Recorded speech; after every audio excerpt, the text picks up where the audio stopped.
Bonjour les runners, bonjour les sportifs, bonjour au petit monde de la course à pied, c'est Seb et je vous retrouve aujourd'hui dans une nouvelle capsule L'œil du coach pour ce 144e épisode du podcast À côté de mes pompes.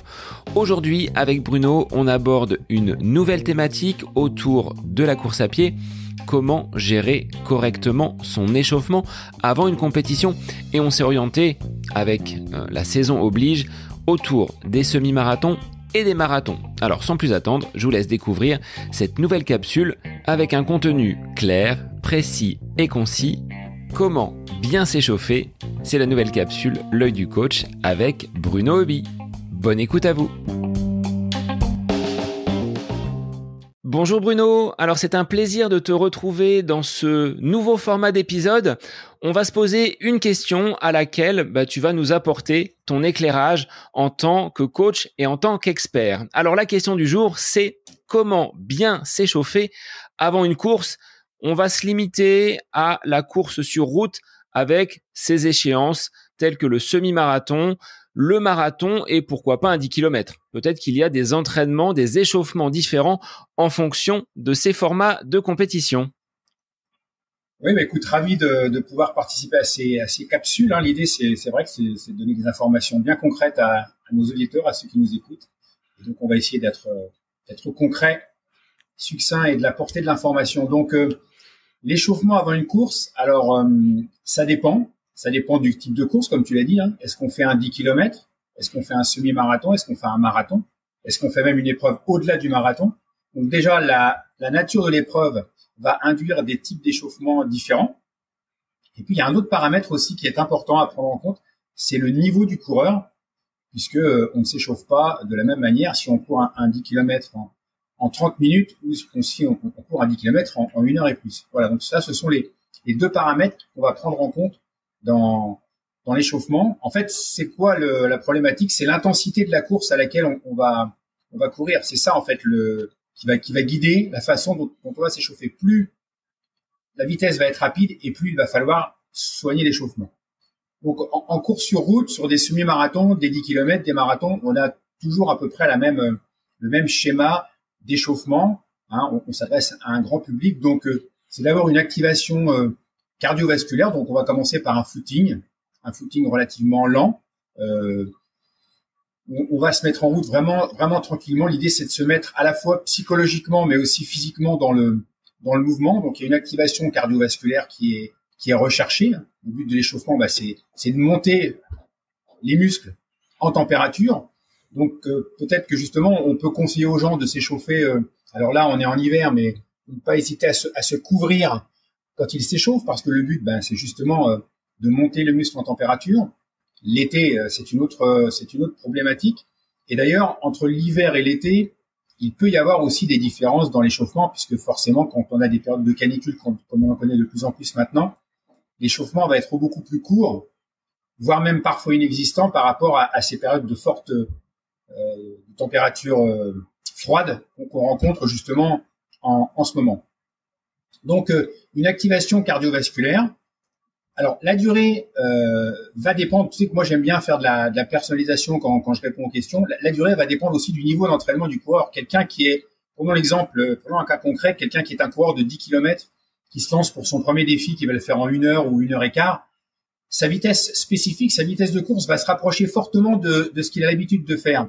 Donc là, il n'y a pas nécessité de s'échauffer. Je dirais même que pour les coureurs débutants, l'échauffement, ça peut même fatiguer. Donc, ça va aussi dépendre du niveau d'entraînement du participant. Et on retrouve la même chose sur marathon. Moi, je déconseille à 90% des coureurs qui font des marathons de s'échauffer. D'abord parce que c'est compliqué avec les sas maintenant, c'est pas forcément évident. Et puis, à part si on est un coureur élite où on va démarrer sur une intensité très élevée, l'échauffement sur marathon n'a aucun sens. J'ai entraîné des athlètes à 2h15 sur marathon. Je leur conseillais de ne pas s'échauffer et ça se passait très bien. Voilà. Donc, pour certains coureurs, l'échauffement n'est pas indispensable. Plus la vitesse de course va se rapprocher de quelque chose qu'on a l'habitude de faire à l'entraînement, moins c'est nécessaire. À l'inverse, si la vitesse de course est très élevée, non seulement l'échauffement doit être une activation cardiovasculaire, mais ça doit être aussi une activation, on va dire, articulaire. Hein, on va faire en sorte que les articulations, que les tendons, que les ligaments, bref, que tout l'appareil locomoteur dans son entier soit sollicité. Donc la course va être lente au début, de plus en plus rapide à la fin.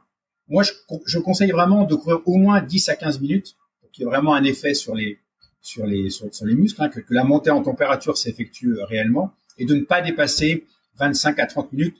Un coureur aguerri qui s'entraîne régulièrement peut courir 30 minutes sans que ça le fatigue. Je parle d'un coureur là plutôt de 10 km.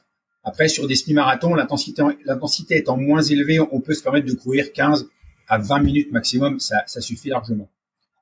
En fonction de l'intensité de la course, je conseille de faire ce que j'appelle des déroulés. Hein, donc ça porte bien son nom. On va dérouler la foulée. Donc ce sont des accélérations qui ne sont pas brutales, qui sont plutôt progressives, où on va donc activer un peu plus l'appareil locomoteur. On va avoir un peu plus d'amplitude dans le geste. Donc on va reproduire quelque chose que le corps va être en devoir de faire après. Donc il y a aussi un échauffement qui est neuromusculaire, c'est-à-dire que voilà, on va activer une amplitude d'effort qui fait que quand on va avoir besoin d'être plus actif et d'être plus dynamique pendant la course, le cerveau aura enregistré l'information et les muscles seront plus disposés à être prêts. Donc quelques déroulés, 4, 5, 6, progressifs de plus en plus vite, voilà, qui vont vraiment mettre l'organisme et le coureur en situation de courir un peu plus vite. Donc là encore, des différences. Hein, sur un 10 km, il faut que ces déroulés soient assez dynamiques. Sur semi-marathon, ça l'est un peu moins. Et sur marathon, comme j'ai déjà dit, voilà, franchement, je déconseille de le faire. Ça n'a pas vraiment d'intérêt. Je pense qu'il vaut mieux économiser son énergie pour la compétition. Alors, je ne sais pas si tu vas me poser la question. On a coutume de voir les gens faire ce qu'on appelle des gammes.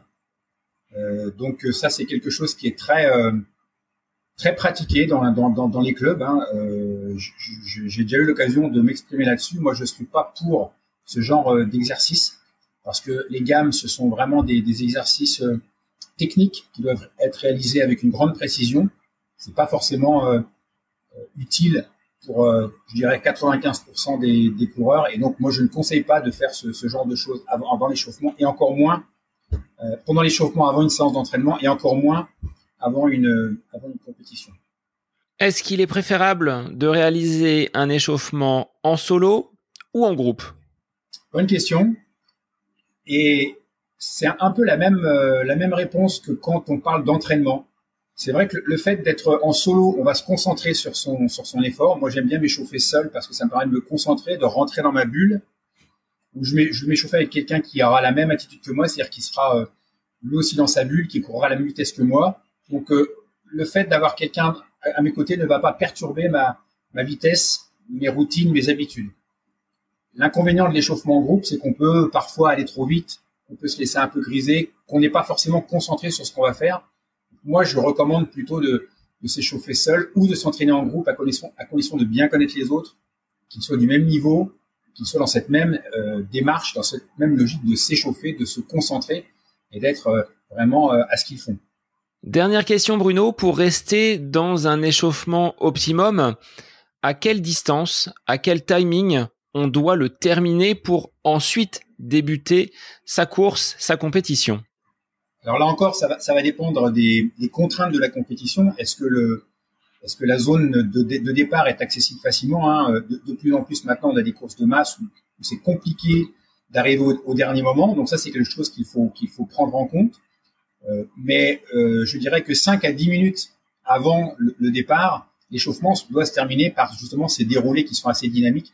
5 à 10 minutes avant le départ, ça laisse le temps de s'hydrater si nécessaire, de prendre le gel juste avant de partir, de se concentrer un petit peu, voilà, de redescendre et de se concentrer sur l'effort, sur la course, sans que ça soit trop éloigné. Après, si on est obligé de rester très longtemps dans le sas et qu'on fait une épreuve qui nécessite un gros engagement, il y a ce qu'on appelle les étirements actifs, donc des étirements où on va mettre le muscle en situation de tension musculaire pour maintenir justement sa mobilisation. Alors, c'est pas l'objet de ce podcast, mais on pourrait y revenir plus tard sur qu'est-ce que c'est qu'un étirement passif qu'on doit faire après, qu'est-ce que c'est qu'un étirement actif qu'on doit faire avant. En tout cas, là, on parle d'étirement actif.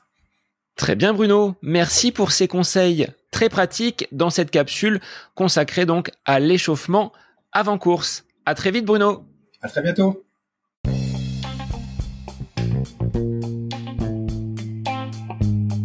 Cette capsule L'œil du coach avec Bruno Heuby est désormais terminée. Merci à vous pour votre écoute, mais également pour vos retours à l'issue de ce premier format d'épisode la semaine passée. N'hésitez pas à nous transmettre vos questions, vos interrogations via les réseaux Facebook, Instagram. N'hésitez pas à venir nous soumettre vos idées pour de prochaines capsules. Belle semaine à vous!